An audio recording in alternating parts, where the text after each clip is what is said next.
காவல்துறை மக்களின் நண்பன் என்பார்கள்.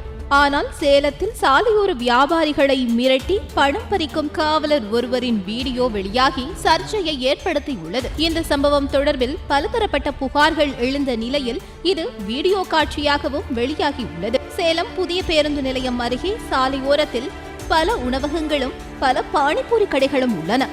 சேலம் மாவட்ட வடக்கு போக்குவரத்து தலைமை காவலரான பழனிசாமி சேலம் புதிய பேருந்து நிலையத்திற்கு இருசக்கர வாகனத்தில் வந்துள்ளார்.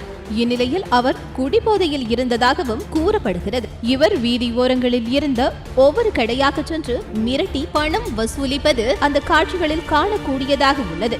இந்த காணொளியானது சமூக வலைதளங்களில் மிக வேகமாக பரவி வருகிறது.